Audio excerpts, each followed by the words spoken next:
My first experiences with substance use, I was 12 years old, and I believe I was in the 7th grade playing basketball at my friend Bernard's house. And his sister's ex-boyfriend, or boyfriend at the time, brought alcohol, beer, and I drank it, and drank the whole thing. I hated the taste, but knowing that I was gay, it sort of masculinized me, I guess.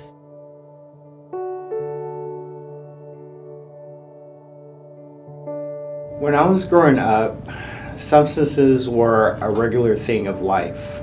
We would use substances inside the house, and then as soon as we walk outside of the house, we would use substances again. My first drink of alcohol was at 16. It was when I came out.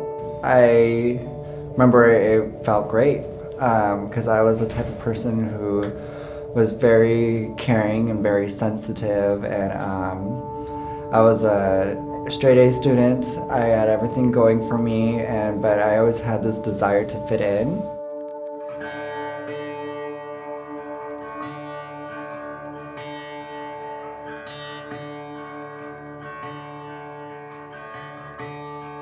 My work, especially with young gay men and young gay MSMs, is that they're really developing their own self-esteem, becoming who they are. And when you're 20-something years old and you're trying to become who you are, as a gay man, there's two things that kind of are the challenges. First is that this notion of the homophobia, the self-homophobia, that you buy into mainstream culture, which says you're not okay, you shouldn't be gay, and so many young men will be trying to be straight.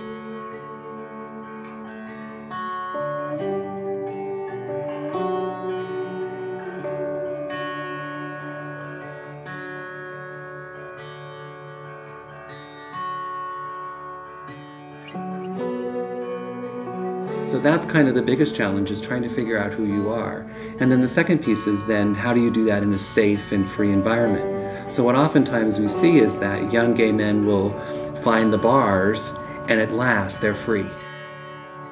So for some of the people, they come into the use of substances because they're coping with some feelings that they've had. Maybe they were bullied. A lot of the kids that come to us now, and adult men, were bullied as kids, and the pain continues. It continues on in their life and how they form relationships as they go forward. So they may find acceptance in communities where substances becomes a big part of it. My first experiences with substances was when I was 13. That's when my friends introduced me to marijuana, and then throughout my whole life I continued to use. Marijuana being a gateway drug, I started using meth and then crack cocaine. When I take that first hit of crystal meth, I just feel uninhibited. I can engage in behavior that I wouldn't before being high on crystal meth, along with alcohol and a bunch of different types of pills, and also ecstasy and cocaine, crack, all these other things. It just makes me feel closer with another man, and I think it helps people in the gay community feel closer to one another. And it's a false reality, it's not real. In the beginning, when a person starts using meth, I think the first thing they notice is a change in their mood. If they had sort of a happy-go-lucky personality, they'll notice a loss of that. They're going to find that they're more mood lability. But as they go on with more meth use, I think we're going to start to see changes in their skin, loss of their teeth, problems with bones, things we don't think so much about, loss of bone density, and then ultimately decisions to have unsafe sex. The drug drives the sex drives the drug. So someone can be in the process of under the influence. Unfortunately, a lot of the safer sex information, risk reductions, a lot of that information goes out the window. People take risk. People do things that they wouldn't normally do. Even doing well in school and having my extracurricular activities with music and theater, it wasn't enough. Especially being a gay male and always seeing other couples like on Valentine's Day and even around Christmas time, or just in school in general, and kind of wishing I had something like that. I found my only way to find somebody like that was through drinking, because other people who were out were also drinking. The impact that substance use had on my life, or the consequences, are several. There's so many impacts. Constant hangovers, you know, just not showing up to life, whatever that meant for that day.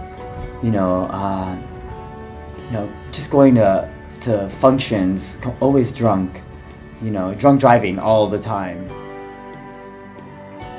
The consequences on my mental health was pretty deep. I mean, feeling detached, feeling lonely, feeling isolated, and using a substance use as a crutch to sort of feel like a normal human being. I became a very nasty, judgmental being.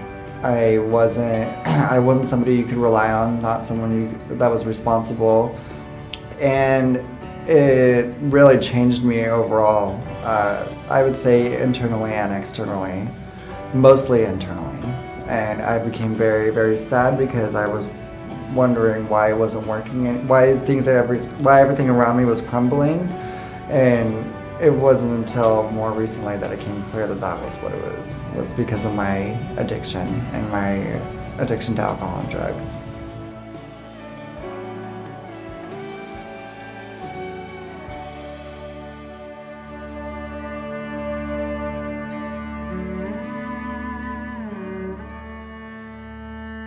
Important thing that had a big impact on me is I remember going to a club. All my friends, I'd say there were about 6 people in the room. They were like, "Come on, Dan, come here." So what are you guys doing? "Oh, we're just, partying." It's like, no, that's okay. That was my own constitution. But everybody but one person that was sharing that day is dead. It made a big impact on my life. It helped me to stay away from that. But then I also share that with people too. I think we're wasting a lot of our energy and our talent as young gay men because they aren't growing up in these healthy environments. So instead of finishing their careers and getting that great education, going to graduate school and starting jobs, really doing well in their careers, so that in their 30s they're buying houses and forming relationships and raising kids and prospering in their careers, we see them in their 20s floundering, dropping out of school, going into rehab. Going to the library and other places that I can stay sober at is my best choice, because going to other places where I would end up getting high or drunk would be a bad choice in my life right now. It doesn't work, no matter what. I've tried every angle to see if I can make this work for me, and I love the feeling. I don't think the love for that feeling will ever go away. But the reality is, no matter what, it does not work. And there's potential for you to be able to cope with yourself. It is possible. And although there may be people surrounding you that you want to fit in with, that don't make you feel good enough, that start hanging out with other people that do make you feel good, and really research what it is you're getting yourself into, because it is nasty. I've seen so much tragedy come from this. I've seen death, I've seen struggle, and I've never seen happiness come from it.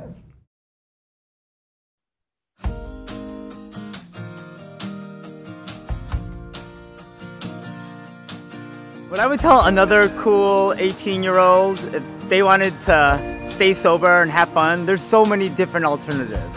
Some things would be going hiking. There's so much to do in the Bay Area. You can go hiking, you can go to the beach, you can have barbecues, you can still go out dancing without utilizing substances to have fun. So as gay and bisexual and queer men, we don't have to live that life that society tells us to live. We can actually build strong, authentic, and loving relationships with ourselves, and by doing that, we can build strong and authentic relationships with our friends, our social networks, and by doing that, we can build an amazing and wonderful community.